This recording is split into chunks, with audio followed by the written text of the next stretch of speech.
right, today we're diving into something pretty wild from Vedic tradition. We're talking about a humble little weed that's believed to be a kind of cosmic reset button. You know, something that can clear out all that planetary static and, well, realign your life. So yeah, let's dig in.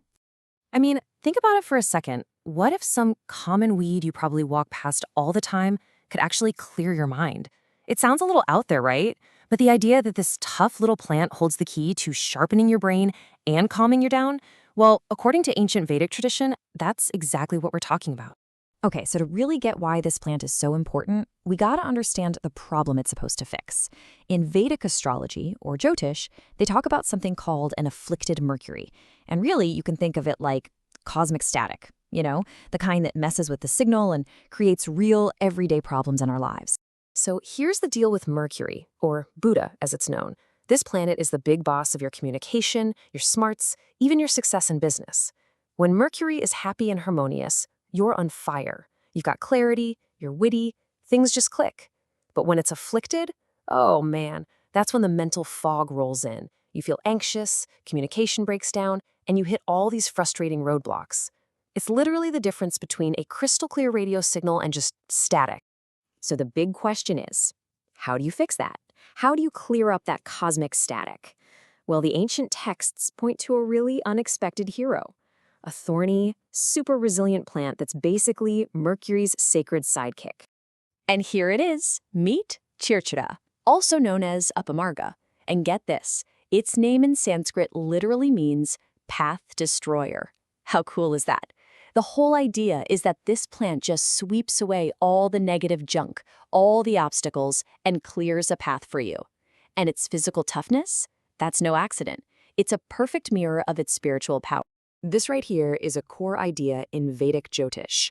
They pair specific plants with specific planets. And Chirchira, it's the designated anchor for Mercury. Its job is to pump up all the good stuff, like your clarity and how well you speak, and calm down all the negative vibes. Okay, so you might be wondering, is this for me? Well, the texts are super specific about this.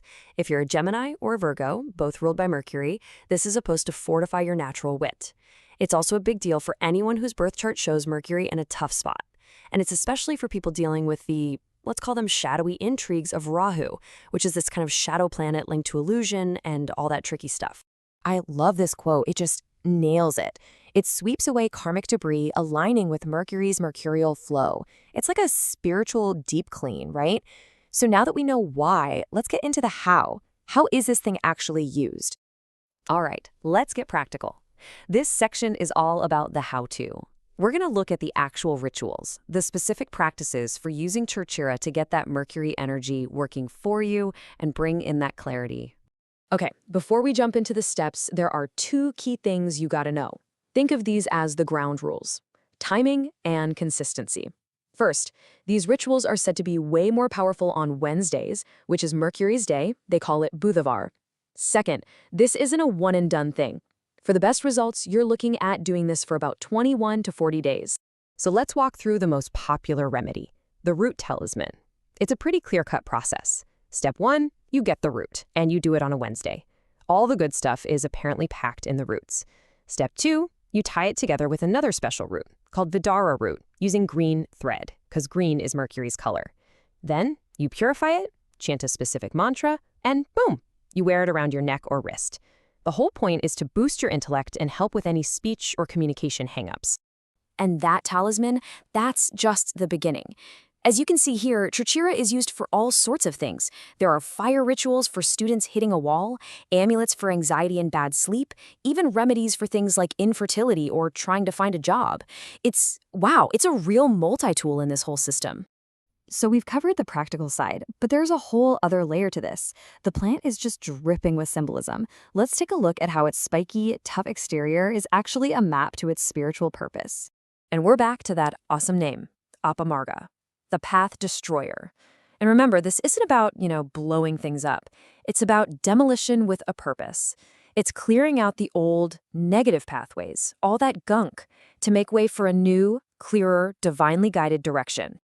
And I mean, just look at the plant. See those sharp spikes curving upwards? They're not just there to poke you. Symbolically, they're seen as the purifying arrows of Agni, the Vedic god of fire.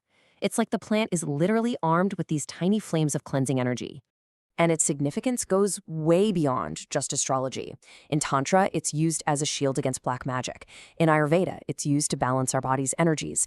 And even just the fact that it can grow in really tough, dry soil, that's seen as a lesson in how to thrive when things get hard. This plant is seriously woven into the very fabric of so many different traditions. Okay, so we've covered the cosmic static, the thorny plant that fixes it, and the rituals you use. Let's bring it all home and look at the big picture here. This journey from thorns to triumph. What it really does is it hones the horoscope's edge. It harvests harmony from haste. And ultimately, it turns thorns to tongues of triumph. And that kind of leaves us with a final question, doesn't it? In this crazy world of constant notifications and endless noise, could it be that nature, that these ancient traditions, actually hold the key to clarity? Maybe the answer isn't in our phones, but in a thorny little weed growing right outside our door.